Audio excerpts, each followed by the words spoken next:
Serayah shares her pregnancy journey, so let's get to it.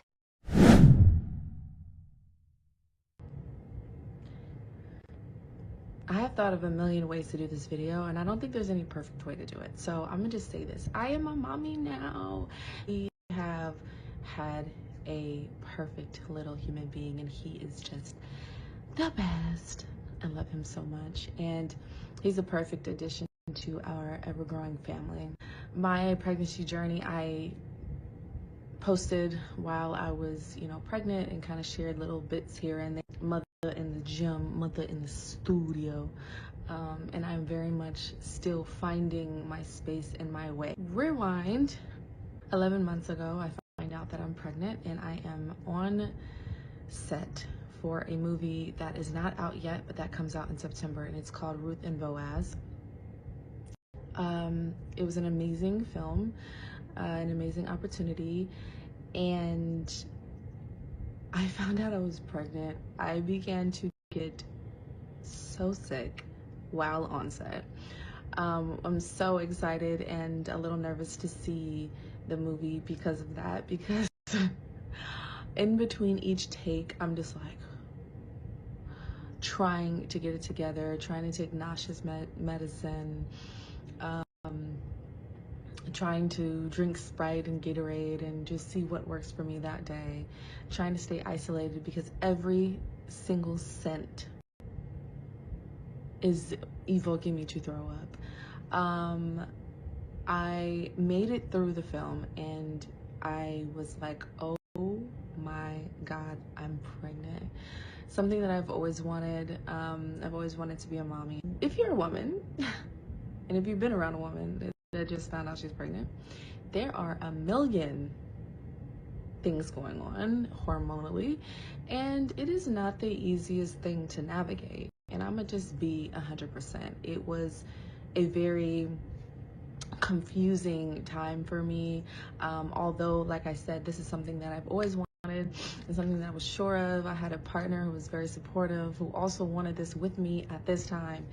I just want to speak for the women in this position that it's okay to kind of fall at your knees and be like, what does this mean? And freak out. And although everything is fine, oh my gosh, I'm about to do something I've never done before. And that's just what it is. Whenever you do something in life that you've never done before, there's just all these what ifs, what if I don't book another job? What if I'm not fit to be a mother? What if I haven't lived enough and I'm not where I think I should be? Put this ultimatum on yourself, like, I need to be here to have a kid, or I need to be here to do this thing. I felt all of those emotions, and it was a really rough time for me. I was super sick. I felt the first trimester in its entirety, like throwing up. Like I said, I had so many aversions. It was hard for me to keep anything down. It starts to take a toll on you mentally, and physically it's already taken a toll on you, but mentally it starts to take a toll on you because this is possibly, I would say 10 to 12 weeks of consistently day in and day out being sick. And so after a while, it can start to make you a little loopy.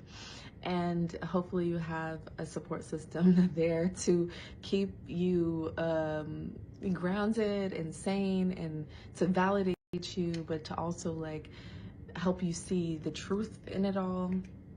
Hormones are a bitch, okay?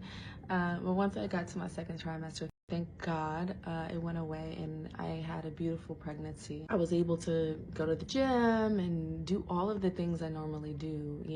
I was doing any work that I could do, because I'm a crazy workaholic person. I would say the main lesson that I've learned through pregnancy and through this whole transformation, right, is just that it is okay to take time for you.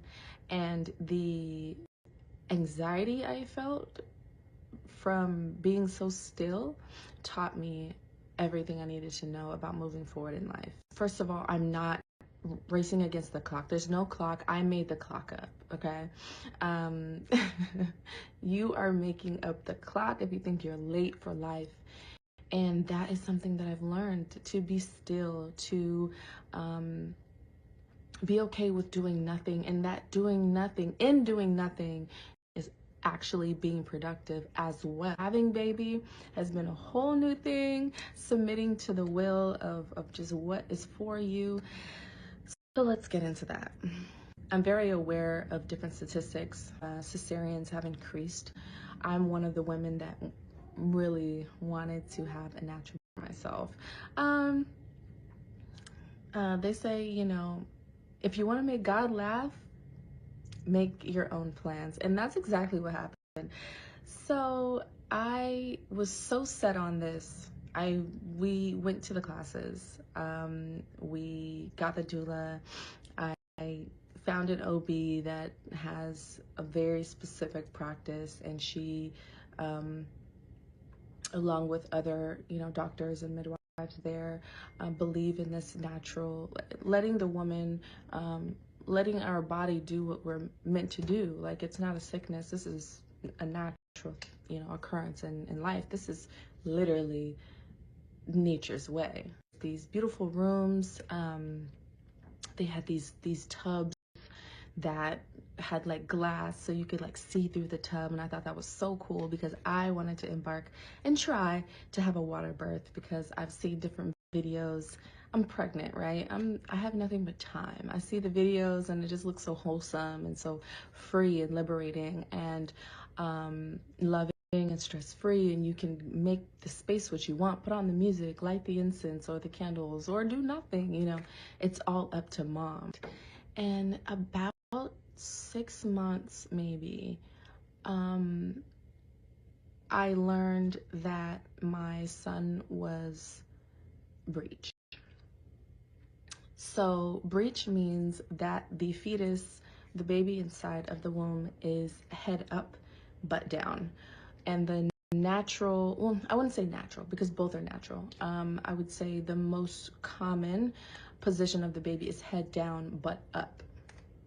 And that's the position of the baby that we need baby to be in to give natural birth. So I did all of the things. I went to the chiropractor. I did all of the different stretches and the inversions, and I did everything under the freaking umbrella that I could to naturally turn my son. I was very determined, and I was very confident that baby would turn. Well, we get closer to the due date and he's not turning. So now the conversation is, from my OB, my doctor, is in the event that he does not turn by this date, which there was a cutoff date, I think around my 38th week of pregnancy, let's schedule cesarean. Now, let's talk about cesareans. Cesarean was easily a very scary thing for me. I did not want to do that. I never wanted to embark upon the journey of a cesarean, not only for the experience, but just because I didn't want to undergo that type of surgery. I've never had surgery on my body. It sounded terrifying to me. I have a really big thing, and I feel very weirded out about cutting and all of that stuff. So not only did it make me queasy at the thought of that, if you know the process of a cesarean, then you know what I'm talking about. If you don't, go look it up. And I didn't want to go through that. I just didn't want to experience that. Also, I wanted to bring my baby into this world with my hands and hug my baby and have that skin to skin and all those things. So there's layers as to why I didn't want this experience. But that's where we were, right? That was the next best option because, once again, we're not delivering this baby breech. So, you know, that's just not an option. So I was facing this hard reality of, all right, I'm here. Obviously, we can't go backwards. There's a couple things we could do. We can try to do a ECV, which is a procedure where they manually turn the baby from the outside. So they manually take a doctor, obviously, a doctor or two will find where the head and the butt is and literally manually turn your baby while being hooked up to machines to make sure heart rate is still doing well, and you have to stay there 2 hours later to make sure monitor mom and baby to make sure you don't go into like some type of immediate labor. There's all these different complications and things that can happen, although there are well, and you have to stay there 2 hours later to make sure monitor mom and baby to make sure you don't go into like some type of immediate labor. There's all these different complications and things that can happen, although there are success rates as well. I think it was told to me that there's about a 60% chance that this could work for you. Now, I was so down to be a part of that 60%. I am a persistent person.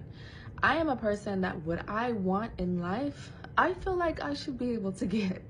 And that is just my personality. I am a go-getter. I am like, okay, I see my eye on something and I'm like, I want that.